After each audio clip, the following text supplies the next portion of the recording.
మొదటి కొరింథీయులకు రాసిన పత్రిక 15వ అధ్యాయము verses 3 and 4. 3-4 వచనాలు. For I delivered unto you first of all that which I also received, how that Christ died for our sins, and according to the Scriptures, and that he was buried and rose again the third day according to the Scriptures. మొదటి కొరింథీయులకు రాసిన పత్రిక 15వ అధ్యాయము 3-4 వచనాలు. నాకు ఇవ్వబడిన ఉపదేశమును మొదట మీకు అప్పగించితిని, అదేమనగా లేఖనముల ప్రకారము క్రీస్తు మన పాపముల నిమిత్తము మృతి పొందెను, సమాధి చేయబడెను, లేఖనముల ప్రకారము 3వ దినమున లేపబడెను. May our blessed Savior bless this portion for us. మన ధన్యకరమైన రక్షకుడు ఈ వాటిని మన దీవించును గాక. The emphasis here in these two verses is according to the Scriptures. మరి 2 వచనాల్లో ఉన్న ప్రాముఖ్యమైన మాట ఏంటంటే లేఖనముల ప్రకారము. According to the prophecies the prophets have made. మరి ప్రవక్తలు చేసిన ప్రవచనాల మేర As received from the Lord, they have prophesied how Christ is going to come into this world to die for our sins. మరి వాళ్ళకి మన ప్రవచనాల ప్రకారం వారు ఆశ ఉన్నారు ఏ విధంగా క్రీస్తు ప్రభు ఈ లోకానికి వచ్చి మన కోసం మరణిస్తారు. And he died. ఆయన మరణించాడు. Why did he die?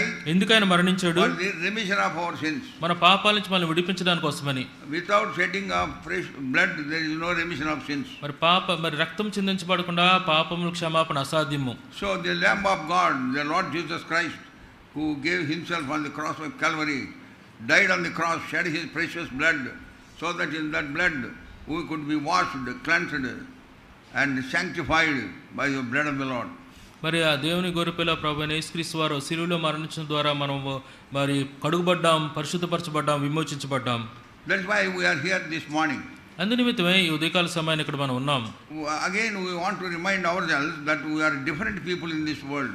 మరి మనం జ్ఞాపకం చేయబడుతుంది అంటే ఈ లోకంలో మనం ప్రత్యేకమైన ప్రజలము. That difference should be very clearly seen in our practical life. మన క్రియాపూర్వక జీవితాల్లో ఆ యొక్క ప్రత్యేకత మనం స్పష్టంగా కనుపరచాలి. It is only those who live that different life can really worship him in spirit and in truth. మరి అటువంటి ప్రత్యేకమైన జీవితం కలిగిన వారే ఆత్మతో సత్యంతో ఆరాధించగలరు. Worship should come out or emanate out of the testimony that you have. మరి నీ జీవితంలో కలిగిన సాక్ష్యాన్ని నుంచి ఆరాధన అనేది వస్తుంది. It should out of testimony should come out worship. మరి మన జీవితంలో మనకున్న సాక్ష్యాన్ని లో నుంచి ఆరాధన రావాలి. And such worship would be truthful, such worship would be spiritual. మరి అటువంటి ఆరాధన సత్యమైనది, ఆత్మ సంబంధమైనది. It is that worship is acceptable unto the Lord. మరి అటువంటి ఆరాధన ప్రభువుకు అంగీకారంగా ఉంటది. We read in John's Gospel 4:24, as we know, they should worship him, must worship him in spirit and in truth. మరి యోహాను సువార్త 4:24 మనం చదువుతాం, ఆరాధించేవారు ఆత్మతోను సత్యంతోను ఆరాధించాలని రాయబడి ఉంది. Reciting certain mantra or some words. మరి ఆరాధన అంటే ఏదో మంత్రాలు ఒక పదాలు కాదు అది. It should be a practical reality of our life. మన జీవితంలో క్రియాపూర్వకమైన నిజమై ఉండాలి అది. When we were yet sinners, he loved us with an everlasting love. మనం పాపులమై ఉండగా ఆయన మనల్ని నిత్యమైన ప్రేమతో ప్రేమించాడు. With what love he had loved us? ఎటువంటి ప్రేమతో ప్రేమించాడు? Paul explains it in a 4-dimensional way. మరి పౌలు ఈ 4 వైపుల నుంచి అటు ఆ విధంగా కనిపించేటట్టు ఆయన చూపించాడు మనకి. He could not explain by any other means. మరి వేరే మార్గాల ద్వారా ఆయన ఆ ప్రేమను వర్ణించలేకపోయాడు. In Ephesians chapter 2 verse 4 he says great love. మరి ఎఫెసీయులకు రాసిన పత్రిక 2వ అధ్యాయం 4వ వచనంలో మహా ప్రేమ అంటున్నాడు. And now he says in Ephesians chapter 3, ఇప్పుడు ఎఫెసీయులకు రాసిన పత్రిక 3వ అధ్యాయంలో verse 18, 18వ వచనము, may we able to comprehend with all saints what is the breadth and the length and the depth and height. ఇక్కడ మనకు 15-18 వచనాలు కలుస్తున్నాయి. క్రీస్తు మీ హృదయంలో విశ్వాసం ద్వారా నివసించినట్లుగాను తన మహిమేశ్వరం చొప్పున మీకు దయచేయవలననియు మీరు దేవుని సంపూర్ణత యందు పూర్ణులగునట్లుగా ప్రేమ యందు వేరుపాడి స్థిరపడి సమస్త పరిశుద్ధులతో కూడా దాని వెడల్పు, పొడుగు, లోతు, ఎత్తు ఎంతో గ్రహించుకొనుటకును. So he talks about the 4-dimensional love. కాబట్టి ఈ 4 వైపుల నుండి వచ్చే ప్రేమ గురించి మాట్లాడుతున్నాడు. Breadth of his love. ఆయన యొక్క ప్రేమ యొక్క వెడల్పు. His love is extended to the whole world. ఆయన ప్రేమ ప్రపంచం అంతటికి వ్యాపించింది. That's why we read that verse in John's Gospel chapter 3 verse 16. అందుకే యోహాను సువార్త 3వ అధ్యాయం 16వ వచనంలో మనం చదువుతుంటాం. God so loved the world. దేవుడు లోకమును ఎంతో ప్రేమించెను. His love is all inclusive love. ఆయన ప్రేమ అంటే సమస్తాలో ఉన్న ప్రేమ అది. That is the breadth of his love. అదే ఆయన ప్రేమ యొక్క వెడల్పు. And then secondly, it is the length of his love. మరి రెండవది ఆ ప్రేమ యొక్క పొడవు. Until we die, he loves us. మనము ఈ లోకంలో మరణించేదాకా ఆయన మనల్ని ప్రేమిస్తూ ఉంటాడు. John's Gospel, యోహాను సువార్త chapter 13, 13వ అధ్యాయము verse 1. మొదటి వచనము. John's Gospel 13, verse 1. యోహాను సువార్త 13వ అధ్యాయము మొదటి వచనము. There we find like this in the last line, he loved them until the end. చూడండి, వారిని అంతము వరకు ప్రేమించినని రాయబడి ఉంది That is ఇక్కడ. the length of his love. అదే ఆయన ప్రేమ యొక్క పొడవు. Not for some time. ఏదో కొంతకాలం మాత్రమే It is కాదు. a continuous, consistent love. మరి అది ఎడతెగని స్థిరమైన ప్రేమ. And then thirdly, మూడవది he talks about the depth of his love. ఆయన ప్రేమ యొక్క లోతు చెప్తుంది. How can we understand the depth of the love of the Lord? మరి దేవుని యొక్క ప్రేమ యొక్క లోతుని ఎలాగ మనం Or that you have గ్రహించగలం? to go to the cross of Calvary. దానికోసమని మనం కలువరి సిలువ వైపు వెళ్ళాలి. It is only on the cross you see the depth of his love. మరి సిలువ దగ్గర మాత్రమే ఆ ప్రేమ యొక్క లోతును మనం గ్రహించగలం. Christ of the cross or cross of Christ మరి is the greatest meeting place in the world. మరి ఆ సిలువ యొక్క క్రీస్తు యొక్క సిలువ. క్రీస్తు యొక్క సిలువ అక్కడ మనము కలుసుకొని, That is the greatest meeting place in the world. మరి ఈ లోకంలో కలుసుకునే ప్రదేశంలో గొప్ప ప్రదేశం Where అదే. sinners meet him and get transformed into saints. మరి అక్కడే పాపులు మరి ఆయన కలుసుకొని పరిశుద్ధులుగా మార్చబడగలరు. So the depth of his love we see very clearly in the cross of Calvary. కాబట్టి కలువరి సిలువలో ఆయన ప్రేమ యొక్క లోతును మనం గ్రహించగలము. How he was wounded for our transgressions and bruised for our iniquities. ఏ విధంగా మన అపరాధాలను బట్టి ఆయన గాయపరచబడ్డాడు, ఆయన్ని మనం చూస్తున్నాం అక్కడ. He bore all our sins on the cross of Calvary. సిలువ మీద మన పాపమంతా ఆయన భరించాడు. He shed the very last drop of his blood రక్తంలో చివరి బొట్టు దాకా ఆయన కార్చాడు. so that we could be redeemed, delivered from the power of darkness. తద్వారా మనం విమోచింపబడి అంధకార సంబంధమైన అధికారం నుంచి మనం విడుదల పొందాం. So that's why I think I told you once. అందుకే నేను మీతో ముందు చెప్పాను అనుకుంటా. It is printed in the youth supplement. ఆ యూత్ బుక్ లో ఒక ఇంగ్లీష్ పాట ఉంది, King of my life. King of my life. That chorus I like it very much. ఆ పాట నాకు చాలా ఇష్టం. నాకు వచ్చింది. Lest I forget Gethsemane. ఒకవేళ నేను గెత్సెమని మర్చిపోతానేమో, Lest I forget thine agony. నీ యొక్క బాధను నేను మర్చిపోతానేమో, Lest I forget thy love for me. నువ్వు నా పట్ల చూపిన ప్రేమ నేను మర్చిపోతానేమో. Lead me to Calvary. అలా మర్చిపోకుండా నన్ను కలువరి సిలువ వైపు నడిపించు. Until the Lord would come again. ప్రభు తిరిగి వచ్చేదాకా, Or we breathe our loss. లేదంటే మనం ఈ లోకంలో మరణించేదాకా Again and again and again we need to be led to the cross of Calvary. మళ్ళా ఆ యొక్క కలువరి సిలువ వైపు మనం నడిపించబడాలి. We always should come under the shadow of the cross of Calvary. మరి కలువరి సిలువ యొక్క నీడ యొద్దకు మనం ఎప్పుడు రావాలి. Because the sinful dust keeps falling on us as we live in this world in this corruptible body. మరి ఈ యొక్క మరి పాపకరమైన శరీరంలో ఉన్నప్పుడు ఈ యొక్క పాపం మన మీద అంటుకుంటా ఉంటది. There should be constant cleansing. అందుకే నిరంతరం మనం కడుగుబడుతూ ఉండాలి. You purchase a vehicle, మీరు ఒక వాహనం కొనుక్కున్నారు అనుకోండి, build a house, ఒక ఇల్లు కొనుక్కున్నారు that is అనుకోండి, not enough. అది సరిపోదు మీకు. You have to maintain it. వాటిని మనం ఆ వాహనాలు మరి సరిగ్గా మెయింటైన్ చేయాలి. Sustainable development, there is a wonderful word. Wonderful word ఏంటంటే ఆ పురోగతి, స్థిరమైన పురోగతి. Or that growth should be sustained. మరి ఆ పురోగతి అనేది స్థిరంగా నిలబడాలి. It is only when we come on the cross of Calvary, to the cross of Calvary, we can have it. మరి కలువరి సిలువ దగ్గరకు వచ్చినప్పుడు మాత్రం అది మనం కలిగి ఉండగలం. Again and again we should come under the sprinkling blood of the Lord Jesus Christ. పదే ప్రభువైన యేసుక్రీస్తు వారి యొక్క రక్త ప్రోక్షణ కిందకి మనం రావాలి. That is how we work out our salvation with fear and trembling. ఆ విధంగా చేసినప్పుడు మాత్రమే మరి ఎంతో భయంతో వణుకుతో రక్షణ కొనసాగించుకోగలం. Only such dear ones can really worship him in spirit and in truth. మరి అటువంటి ప్రియులు మాత్రమే ఆత్మతో సత్యంతో ఆయన ఆరాధించగలరు. Lord died for us. ప్రభు మన కోసం మరణించాడు. He gave his life for us. మన కోసం తన ప్రాణాన్ని ఆయన అప్పగించాడు. And in that blood he made a wonderful provision for the remission of our sins. మన పాపాలకు ప్రాయశ్చిత్తం కలిగిన విడుదల పొందిన రక్తం ద్వారా గొప్ప అవకాశం మనకు అనుగ్రహించాడు. We came to him with real conviction. నిజమైన పశ్చాత్తాపంతో ఆయన దగ్గరకు వచ్చినప్పుడు, and we cried unto him, Lord forgive me, I am a sinner. ప్రభువా నేను పాపిని అని ఆయన దగ్గర మనం మొరపెట్టినప్పుడు he had forgiven us. ఆయన మన పాపాలు క్షమించినాడు. Instantly he has forgiven us. అప్పుడే వెంటనే ఆయన మన పాపాలు క్షమించాడు. And then he said, I will remember them no more. మళ్ళీ ఆయన అన్నాడు, వాటిని నేను జ్ఞాపకం చేసుకోను. That is how he has given us a complete eternal salvation. ఆ విధంగా సంపూర్ణమైన నిత్యమైన రక్షణ మనకు అనుగ్రహించున్నాడు. So if we want to understand his love, we have to go to the cross. కాబట్టి ఆయన ప్రేమను అర్థం చేసుకోవాలంటే మనం సిలువ వద్దకు వెళ్ళాలి. So that is how Paul explains the love of the Lord in a four-dimensional way.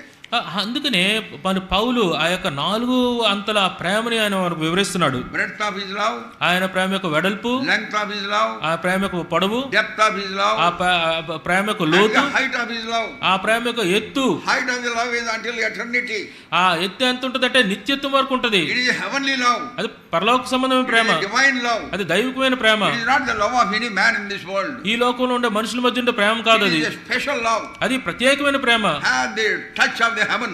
అది పరలోకానికి తాకేదగా చేస్తుంది. Oh, what a love with which Lord has loved us. ఎంత గొప్ప ప్రేమతో ప్రభువును We ప్రేమించాడు. should always be conscious of that love. కాబట్టి ఈ యొక్క ప్రేమ విషయం మనం ఎప్పుడు గమనిక కలిగి ఉండాలి. And we should be grateful to the Lord. ఆ కృతజ్ఞతాపూర్వకంగా ఉండాలి ప్రభు పట్ల. Lord, even as I was living in sin and Satan, thou hast loved me with an everlasting love. ప్రభువా పాపంలో సైతాను ఒక బతుకలో ఉన్నప్పుడు కూడా నన్ను నిత్యమైన ప్రేమతో ప్రేమించావు. Thou hast loved me with great love. గొప్ప ప్రేమతో ప్రేమించావు నన్ను. Thou hast loved me with matchless love. మరి ఎటువంటి సరిపోల్చలేని ప్రేమతో ప్రేమించావు నన్ను. Like that, with grateful hearts, with real experience, we should worship the Lord.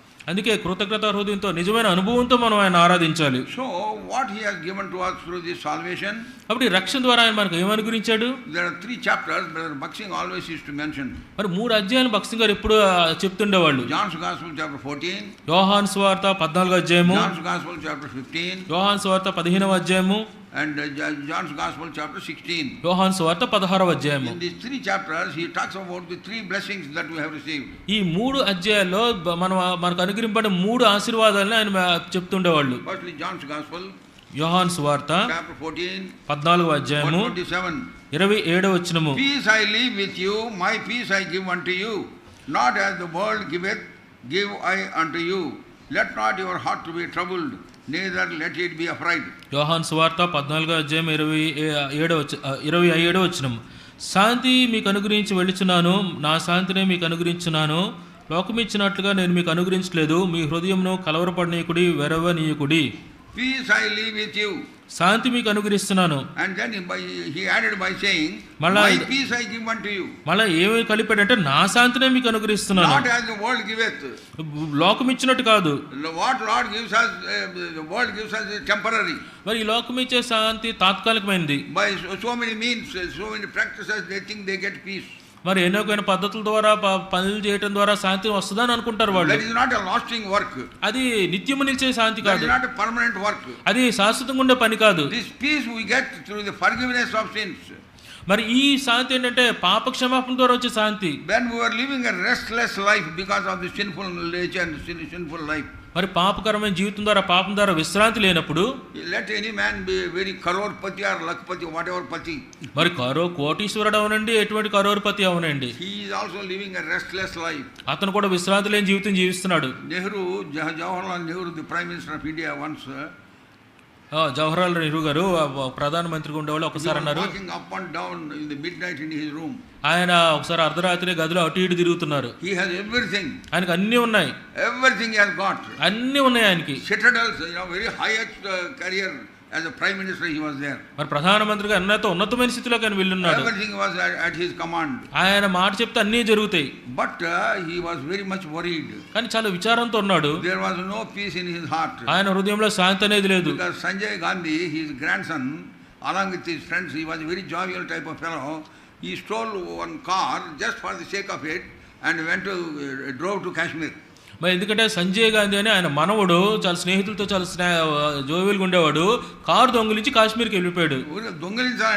దొంగిలించాలని కాదు, అదొక ఆనందం.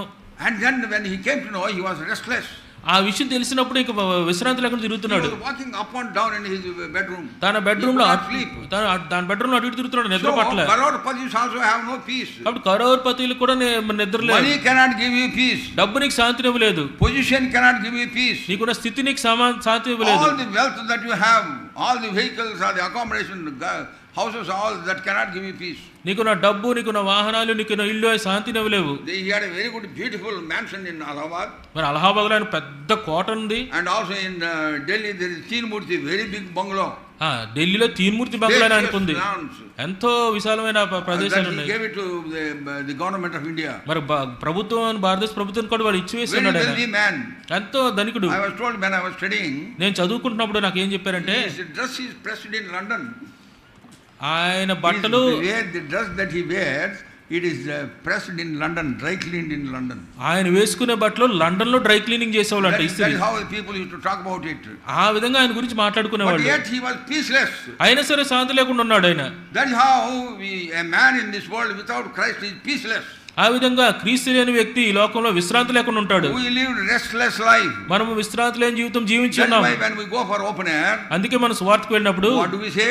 ఏం చెప్తాం? Come unto me, all ye that labor and heavy laden, I will give you rest. ప్రయాసంతో భారం మోసుకుని సమస్య జనులారా నా దగ్గర రండి, నేను మీకు విశ్రాంతిని He ఇస్తా. will remove that restlessness. ఆ యొక్క విశ్రాంతి లేనితనాన్ని ఆయన తీసివేస్తాడు. Why that restlessness? ఎందుకు ఆ విశ్రాంతి It లేనితనం? is because of our sinful nature, మన పాప స్వభావాన్ని బట్టి, sinful attitude, పాప వైఖరిని బట్టి, and continuously, consistently keep sinning in various ways. మరి అనేకమైన మార్గాల్లో స్థిరంగా ఎల్లప్పుడూ పాపం చేస్తూనే The ఉండేవాళ్ళం. whole self is defiled. మరి లోపలంతా మరి పాపయుక్తం అయిపోయింది.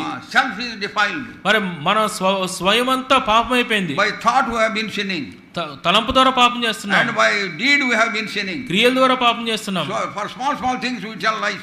చిన్న చిన్న విషయాలకు అబద్ధాలు చెప్తాం. From such a situation, అటువంటి పరిస్థితి నుంచి because of his great love, he has loved us with an everlasting love. ఎంతో గొప్ప ప్రేమతో, శాశ్వతమైన ప్రేమతో మనం ప్రేమించాడు. And he delivered us from the power of darkness. ఆ యొక్క అంధకార శక్తుల ప్రభావం నుంచి మనం విడిపించాడు. And given that peace and tranquility.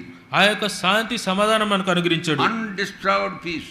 మరి స్థిరమైన ఎవరు కదిలించలేని శాంతి. That peace I enjoyed when I confessed my sins. Way back in 1953. 1953లో నా పాపాలు నేను ఒప్పుకున్నప్పుడు ఆ శాంతి నేను అనుభవించాను. Wonderful thing. అద్భుతకరమైన విషయం. Those who have experienced it, ఎవరైతే దీన్ని అనుభవించారో they would have confessed their sins. వాళ్ళు వాళ్ళ పాపాలు ఒప్పుకొని ఉంటారు. Without confessing sins, you will not get this peace. పాపాలు ఒప్పుకోకుండా ఇటువంటి శాంతి రాదు మీకు. You would have come by a way of practicing some traditions, so to say. You say that I have got peace. No, there is no peace. మరి ఎన్నో ఆచారాల ద్వారా శాంతి వచ్చిందని మీరు అనుకుంటారు, కానీ అది సమాధానం కాదు, మీకు రాలేదు. Real peace, heavenly peace, divine peace will come only through forgiveness of sins. That means there should have been a day, there should have been a time when you have confessed your sins and you had the assurance of sins forgiven. మరి నిజమైన శాంతి, దైవికమైన శాంతి, పరలోక శాంతి ఎప్పుడు వస్తుందంటే మీ పాపాలు ఒప్పుకున్నప్పుడు, మరి ఒప్పుకున్న దినము, సమయము అది ఉండాలి మీకు.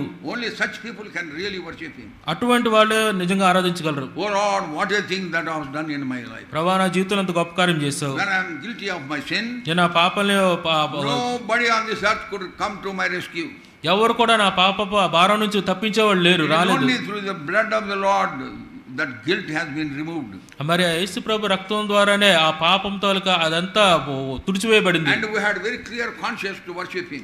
మరి ఆయన ఆరాధించలేక నిర్మలమైన మనసాక్షి మనకు వచ్చింది. So through forgiveness of sins we get this heavenly joy, divine peace. కాబట్టి ఆ యొక్క పాప క్షమాపణ ద్వారానే పరలోక సంబంధమైన శాంతి, దైవికమైన శాంతి మనకు వస్తుంది. John's Gospel, యోహాను సువార్త 15వ అధ్యాయము 11వ వచనం. These things have I spoken unto you, that my joy might remain in you, and that your joy might be full. యోహాను 15:11 మీ యందు నా సంతోషం ఉండవలననియు మీ సంతోషం పరిపూర్ణం కావాలనియు ఈ సంగతులు మీతో చెప్పుచున్నాను.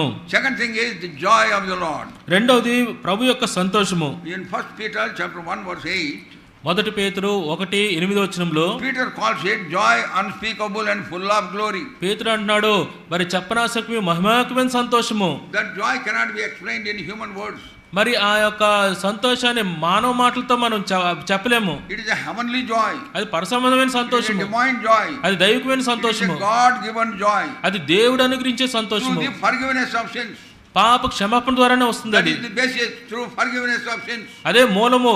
పాప క్షమాపణ ద్వారానే ఆ సంతోషం Just వస్తుంది. because you are coming to Zion, మరి సియోన్ ప్రార్థనకు వచ్చే or ద్వారా, just because you are in the fellowship of Hebron, లేదు హెబ్రోన్ ఫెలోషిప్ లో ఉండడం ద్వారా you are not saved. మీరు రక్షించబడరు. There should have been a time. Think about it. మీకు ఒక సమయం ఉండాలి, దాన్ని ఆ సమయం గురించి ఆలోచించండి. There was no time, there was no day when you have confessed your sins. Even now you can do it.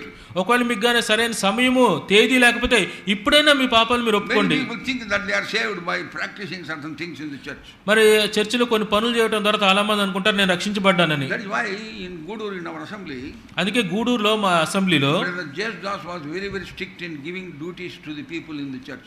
మరి జేస్ దాస్ గారిని చర్చిలో పనులు అప్పచెప్పే విషయంలో చాలా ఖచ్చితంగా ఉండేవాడు. If there is anybody who is not born again, ఎవరైనా తిరిగి జన్మించకపోతే he will not be allowed to do anything, any work in the church. మందిరంలో పనిచేయడానికి అసలు అనుమతించేవాడు కాదు. Even water glasses cannot be kept at the time of the law feast. మరి ప్రేమమైన సమయంలో నీళ్ళ గ్లాసులు కూడా పెట్టనిచ్చేవాడు కాదు. ఇస్తరాకులు కూడా పెట్టడానికి లేదు. ఇస్త్రాకులు కూడా పెట్టడానికి లేదు. You know why he thinks? ఆయన ఏమనుకున్నావాడంటే, if we allow them to do it, ఒకవేళ వాళ్ళని కానీ ఈ పనులు చేయడానికి అనుమతిస్తే, keep doing various errands in the house of God, దేవుని ఇంట్లో అనేకమైన పనులు ఇలా చేస్తూ ఉంటే, time will come they think they are saved. ఓ సమయం వస్తుంది వాళ్ళు మేము రక్షించబడ్డాం అనుకుంటారు. Because they are in the midst of God's people. ఎందుకంటే దేవుని ప్రజల మధ్య ఉన్నారు. They keep hearing prayer. మరి ప్రార్థనలు వింటుంటారు. They hearing worship. మరి ఆరాధన వింటుంటారు. They also get certain expressions. They also will worship. మరి వాళ్ళు కూడా కొన్ని అనుభవం వచ్చి వాళ్ళు కూడా ఆరాధిస్తుంటారు. Without having a personal experience of sins being forgiven. మరి పాప క్షమాపణ అనే ఆ స్వయం యొక్క మరి అనుభవం లేకుండా వాళ్ళు ఆరాధిస్తుంటారు. Anybody like this here? ఇక్కడ ఎవరైనా ఉన్నారా? Think about it. దయచేసి ఆలోచించండి. Many people, there is a lot of danger in this. వీళ్ళు చాలా ప్రమాదం ఉండండి, చాలా Yes, ఇబ్బందులు because ఉంటారు. you are born in a Christian family. మరి తిరిగి జన్మించిన విశ్వాసులున్న ఇంట్లో పుట్టినంత మాత్రాన You are coming with all your family. కుటుంబం అందరితో మందిరానికి వస్తున్నారు. Don't think that you are saved. మీరు తిరిగి జన్మించారని అనుకోకండి. Individual salvation is individual, solely individual. రక్షణ అనేది వ్యక్తిగతమైనది. You have to confess your sins. నీ పాపాలను ఒప్పుకోవాలి. If that has happened, ఒకవేళ అదిగా జరిగితే, then you got that real peace from the Lord, from heaven. అప్పుడు పరలోకము నుంచి దేవుని యొద్ద నుంచి ఆ నిజమైన సంతోషాన్ని పొందుతావు. And by the same reason you also get that divine joy in your heart. ఆ కారణాన్ని బట్టి ఆ యొక్క దైవికమైన సంతోషాన్ని హృదయంలోకి వస్తుంది. And this joy does not depend upon any material things of this world. మరి ఈ సంతోషం భూ సంబంధమైన వస్తురూపమైన వాటి వల్ల ఆధారపడి ఉండదు. Because it is a heavenly joy. ఎందుకంటే పరసంబంధమైన సంతోషము. See Habakkuk గ్రంథము chapter 3. 3వ అధ్యాయము. Habakkuk chapter 3. హబక్కూకు గ్రంథము 3వ అధ్యాయం 17 and 18.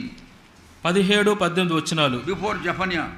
జెఫన్యాకు ముందు ఉంటుందని చూడండి. Although the fig tree shall not blossom, neither shall fruit be in the vine, the labor of the olive shall fail, and field shall yield no meat, the flock shall be cut off from the fold, and there shall be no herd in the stalls. Yet, see that expression, yet is important. Yet I will rejoice in the Lord. I will joy in the God of my salvation. చూడండి, హబక్కూకు 3:17-18 వచనాలు. అంజూరపు చెట్లు పూయకుండానను, ద్రాక్ష చెట్లు ఫలింపకపోయినను, ఒలివి చెట్లు కాపులేక ఉండినను, చేనిలోని పైరు పంటకు రాకపోయినను, గొర్రెలు దొడ్డిలో లేకపోయినను, సాలలో పశువులు లేకపోయినను, నేను యెహోవాను ఆనందించదును, నా రక్షణకర్త నా దేవుని యందు నేను సంతోషించదును. అయిననే మాట ఉంది చూడండి, బాగా గమనించండి. అయినను let there be anything, everything is going negative. ఏమైనా ఉండండి, అన్ని వ్యతిరేకంగా పోతున్నప్పటికీ, but yet he says I will rejoice in the Lord. కానీ ఆయన అంటున్నాడు, అయినను నేను నా రక్షణకర్తనే దేవుని యందు నేను సంతోషిస్తాను. That is the joy of the Lord. అదే దేవుని యొక్క సంతోషము. Paul and Silas were imprisoned. పౌలు సీలలు మరి చెరసాలలో వేయబడ్డారు. We find in Acts of the Apostles chapter 16 verse 25. అపోస్తలుల కార్యాలు 6:25 చూస్తున్నాం. And in the prison they were singing songs of joy. మరి ఆ చెరసాలలో వాళ్ళు ఎంతో సంతోషంగా పాటలు పాడుతున్నారు. Not bathroom humming. ఏదో బాత్రూమ్ లో హమ్ చేస్తుంటారు పాటలు. కూన్ రాగాలు తీలే. They sang loudly. వాళ్ళు బిగ్గరగా పాడారు. So loudly all the inmates of the prison could hear it. మరి ఎంత బిగ్గరగా పాడారంటే చెరసాలలో ఉన్న వాళ్ళందరూ పాటలు వింటున్నారు. The prison could not put their joy off. మరి యొక్క చెరసాల వాళ్ళు సంతోషాన్ని ఆపలేకపోయింది. So anything may happen to us. ఏమైనా మన జీవితంలో జరగచ్చు. Good people, spiritual people, they consecrate those very things unto the Lord. మరి మంచి ప్రజలు దే కాన్సక్రేట్, ప్రతిష్ఠిత చేస్తారు ఆ విషయాల్ని, ఆ నెగటివ్ విషయాల్ని ప్రతిష్ఠిత చేస్తారు. వాళ్ళు ఉన్న వ్యతిరేకమైన పరిస్థితులన్నీ దేవునికి ప్రతిష్ఠిత చేస్తారు. That is what Paul did. అదే పౌలు చేశాడు. That is also we also did. మనం కూడా అదే చేస్తున్నాం. My wife was called to glory. నా భార్య మరి మహిమకు పిలువబడింది. Vacuum, all of a sudden it happened in a train accident. మరి అనుకోకుండా ఒక ట్రైన్ యాక్సిడెంట్ జరిగింది. My children lost their mother, I lost my wife. నా పిల్లలు మరి తల్లిని కోల్పోయారు, భార్యని కోల్పోయాను. But we still rejoiced. అయినా సరే మేము సంతోషించాము. Neighbors could see, neighbors could witness it. చుట్టుపక్కల వాళ్ళు చూశారు, వాళ్ళు గమనించారు. Because the joy of the Lord cannot be put out. ఎందుకంటే దేవుడు ఇచ్చే సంతోషం అది ఆర్పివేయబడదు. That cannot be suppressed by anything that may happen to us. మన జీవితంలో ఏం జరిగినా కానీ దాన్ని మనం అణిచివేయలేం. ఈ జీవిత యాత్రలో ఏమి సంభవించినా, ఈ జీవిత యాత్రలో ఏమి సంభవించినా, మహిమా నీకే ఓ ప్రభు, ఇది నాది నా ప్రార్థన, మహిమా నీకే ఓ ప్రభు. కొనియాడేదా ప్రార్థన ప్రభువా ప్రభునే కొనియాడేదా హల్లెలూయా పాడేదా ప్రభు నిన్ను కొనియాడేదా హల్లెలూయా పాడేదా ప్రభు నిన్ను కొనియాడేదా అన్ని వేళలయందునా నిన్ను పూజించి కీర్తింతును అన్ని వేళలయందునా నిన్ను పూజించి కీర్తింతును ప్రభువా నిన్నునే కొనియాడేదా. The saints of old, మరి పాతకాలపు they విశ్వాసులు lived such lives. వాళ్ళు అటువంటి జీవితం జీవించారు. They suffered. వాళ్ళు శ్రమల గుండా వెళ్ళారు. Enemies were chasing them. వాళ్ళ శత్రువులు వాళ్ళని వెంబడించారు. Think of David, the sweetest singer of all Israel. మరి ఇశ్రాయేల్ ఎంతో మధురంగా పాట పాడిన దావీదుని జ్ఞాపకం He was చేసుకున్నాం. running to save his life. తన జీవితాన్ని ప్రాణం కాపాడుకోవడం He was పరిగెడుతున్నాడు. anointed to be the king over Israel. Israel మీద రాజుగా ఉండడానికి కోసం అభిషేకింపబడిన వాడు. But Saul could not allow him. కానీ సౌలు అది అనుమతించలేదు. He was chasing him to kill him. మరి ఆయన చంపడానికి కోసం సౌలు వెంట తరుముతున్నాడు. He was running from place to place. ఒక స్థలం నుంచి ఇంకో స్థలానికి ఆయన పరిగెడుతున్నాడు. Psalm 34 verse 1 says, Keerthana 34:1లో I will bless the Lord at all times and his praise shall continually be in my mouth. నేను ఎల్లకాలం యెహోవాను సన్నుతించెదను, నిత్యమైన కీర్తి నా నోట నుండును. In what situation he said? ఒక సందర్భంలో ఆయన ఇలా When he అన్నాడు. is being chased by Saul. అతడు సౌలు చేత తరంబడ్డాడు. Even then that joy that Lord has given him did not deter him to enjoy the presence of the Lord. అయినా సరే ఆ యొక్క సౌలు తరుపుతున్నప్పటికీ దేవుడిచ్చిన సంతోషము మరి ఆగిపోలేదు. Divine joy does not depend upon anything in this material world. మరి దైవికమైన మరి ఆ సంతోషము ఈ వస్తురూపకమైన ఈ లోకముకి ఇది ఆపలేదు. Only this joy you can get only through the forgiveness of sins. ఈ సంతోషము పాప క్షమాపణ ద్వారానే వస్తుంది.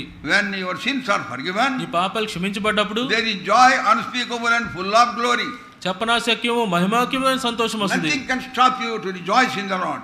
మన ఉంచే హృదయ సంతోషాన్ని ఏది ఆపలేదు. Paul being in the prison, పౌలు చెరసాలలో ఉన్నప్పుడు he wrote one of those letters, Psalm, Philippians.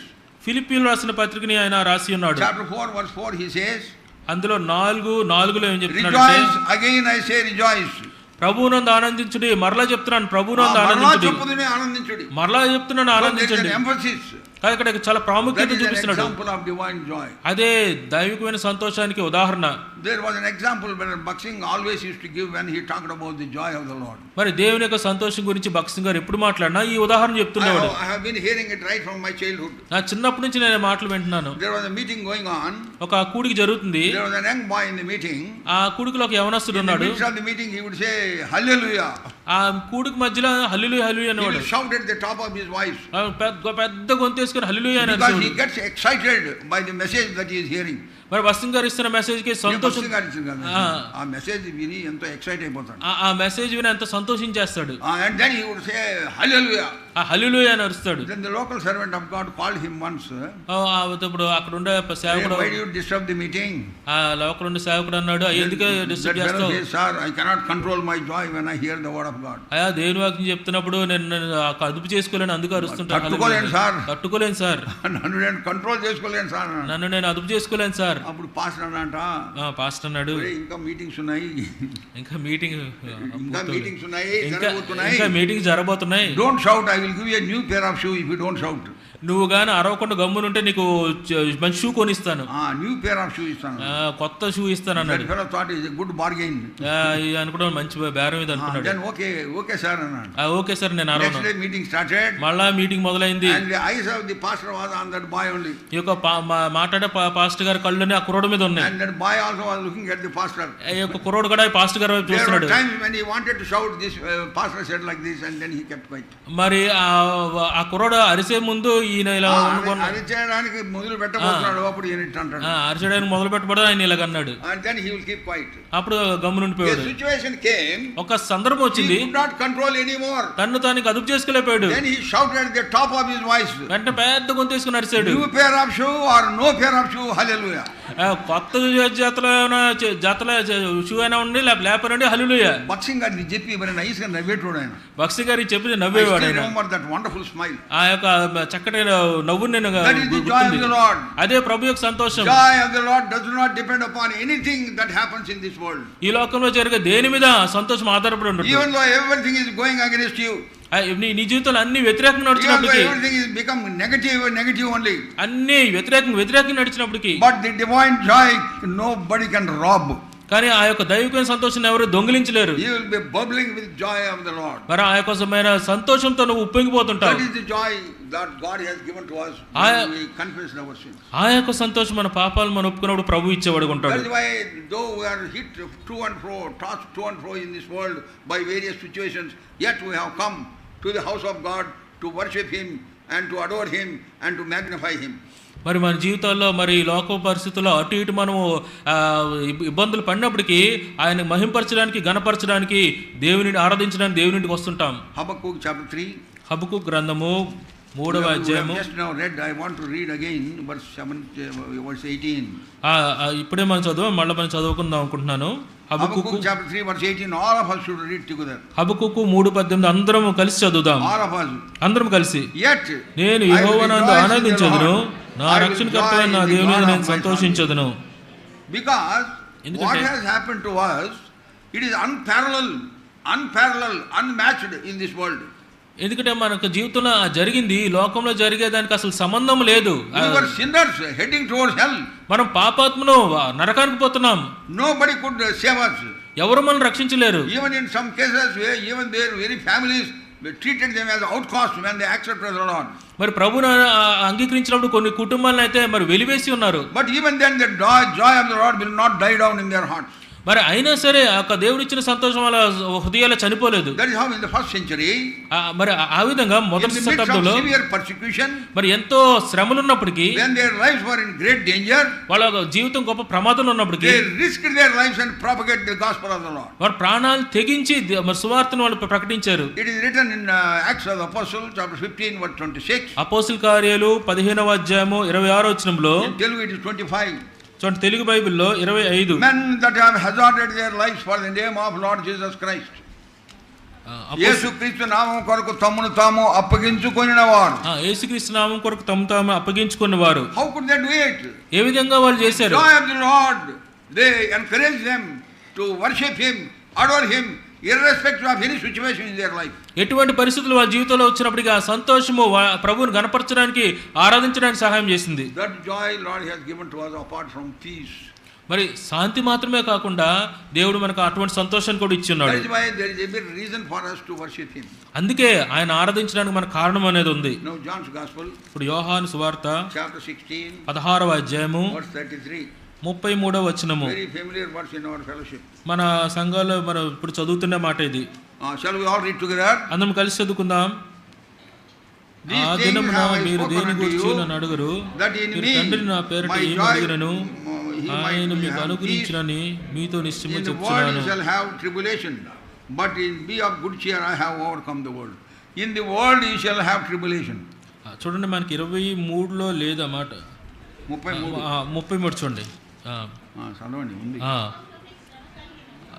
నా యందు మీకు సమాధానం కలుగునట్లు ఈ మాటలు మీతో చెప్తున్నాను. లోకంలో మీకు శ్రమ కలుగును, ఆయనను లోకంలో మీకు శ్రమ కలుగును. లోకంలో మీకు శ్రమ కలుగును, but be of good cheer, ఆయనను ధైర్యం తెచ్చుకొనుడి, I have overcome the world. నేను లోకాన్ని జయించి ఉన్నాను. Because he has overcome the world, ఆయన లోకాన్ని జయించున్నాడు కాబట్టి he makes us overcomers against everything. మరి అన్నిటి విషయాల్లో మళ్ళీ ఆయన మన జయవంతులుగా చేసి ఉన్నాడు. So God has given us victory.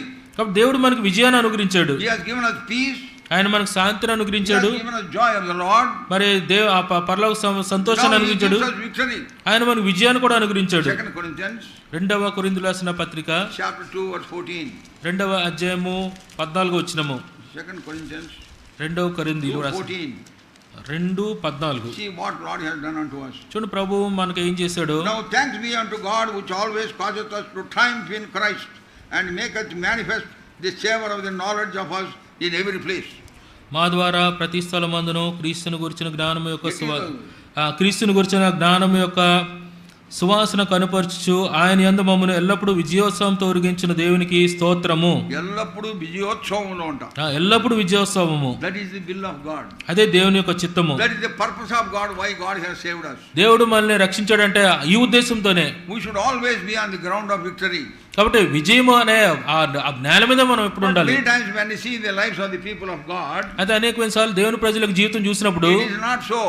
అలాగుండదు. Their lives are like pendulum of old, pendulum. మరి ఆ దినాల్లో గడియారానికి పెండులం ఉండేది, డిజిటల్ అయిపోయింది. ఆ దినాల్లో పెండిలం అనేది ఉండేది, గడియారానికి అటు ఇటు తిరుగుతుండేది. Generation may not have seen it. మరి నేడు తరం వారు చూసుండ్రా పెండిలం వాచిలు ఏలాడుతుంటుంది దాన్ని, అది కానీ ఆగినప్పుడు అట్లా అంటే మళ్ళా గడిపి పనిచేస్తుంది. ఆ పెండిలం క్లాక్ లో ఒక స్టీల్ ఏలాడుతుంటది, కదిపినప్పుడు అలా పనిచేస్తుంటది.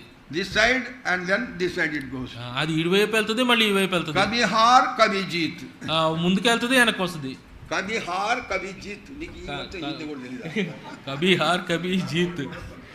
ఒకసారి ఓటమి, ఒకసారి ఓటమి, ఒకసారి నవ్వు, ఒకసారి ఏడుపు. ఒకసారి నవ్వు, ఒకసారి ఏడుపు. That is how our lives are. ఆ విధంగా మన జీవితాలు ఉంటాయి. We oscillate between two extremities of life. మరి జీవితంలో రెండు దిశల వైపు అటు ఇటు మనం ఊగుతా ఉంటాం. There was a battlefield. యుద్ధ భూమిలో there was war going on. యుద్ధం జరుగుతున్నప్పుడు అప్పుడు ఆ దినాల్లో dog fight, not this missiles. ఆ దినాల్లో మిసైల్స్ ఏమి ఉండేవి కాదు. అక్కడికక్కడే డెసిషన్, అక్కడికక్కడే నిర్ణయం తీసుకోవటం. అట్లాంటి ఫైట్ లో, అటువంటి యుద్ధంలో one soldier shouted at the captain. ఒక మరి సైనికుడు వాళ్ళకు కెప్టెన్ మీద అరిచాడు, Sir, I have captured the enemy. అయ్యా నేను శత్రువుని పట్టుకున్నాను. Sir, I have captured the enemy. అయ్యా నేను శత్రువుని పట్టుకున్నాను. The captain was very happy. ఆ కెప్టెన్ చాలా సంతోషించాడు. He said, bring him in. వెంటనే నాయకుడు అన్నాడు, అతను తీసుకురా. Captain was in the tent. ఆ కెప్టెన్ టెంట్ లో ఉన్నాడు. Bring him in. నన్ను లోపల తీసుకురా. Then this fellow says, వెంటనే ఈ సైనికుడు అన్నాడు, Sir, he is not letting me go. ఆయన నన్ను పోనివ్వట్లే. చాలా మంది కదా, అతను నన్ను వీడు పట్టుకున్నాడు, నన్ను పోనివ్వట్లే. ఇందాకనే వాడు అన్నాడు, I have captured the enemy. ఇందాక అన్నాడు శత్రువుని పట్టుకున్నానని. Captain said, bring him. Captain అన్నాడు, లోపల తీసుకురా అన్నాడు. Now this fellow says, ఇప్పుడు సైనికుడు అంటాడు, Sir, he is not letting me go. అయ్యా నన్ను గట్టి పట్టుకున్నాడు, నన్ను వదలట్లేదాడు. అర్థమైందా? That is how many of us are living. అనేక మంది అలాగే జీవిస్తుంటారు. That's why most of the time our worship is artificial. అందుకే అనేక సార్లు మన ఆరాధన కృత్రిమంగా ఉంటుంది. ఏదో నేర్చుకొని వెళ్ళవేసినట్టు ఉంటది. నేర్చుకొని వెళ్ళవేసినట్టు ఉంటుంది. It should come from the bottom of your heart. అది నీ హృదయాంతరంగం నుంచి రావాలి. Realizing and experiencing the great work that Lord has done in your life. మీ జీవితంలో ప్రభు చేసిన గొప్ప క్రియని అది మరి గుర్తించి దాన్ని జ్ఞాపకం చేసుకుంటూ ఆరాధించాలి. What a change Lord brought us. ఎంత గొప్ప మార్పు ప్రభు మన జీవితంలో తెచ్చాడు. We are heading towards hell. మనం నరకం వైపు పోతున్నాం. Now we are heading towards heaven. ఇప్పుడు మనం పరలోకం వైపుకు పోతున్నాం. In NCC there is a march past. NCC లో ఈ మార్చ్ ఉంటుంది, నడక. లీడర్ చెప్తాడు, left right we are marching this way. Leader అంటాడు లెఫ్ట్ రైట్ ముందుకు నడవాలంటాడు. He is going this way.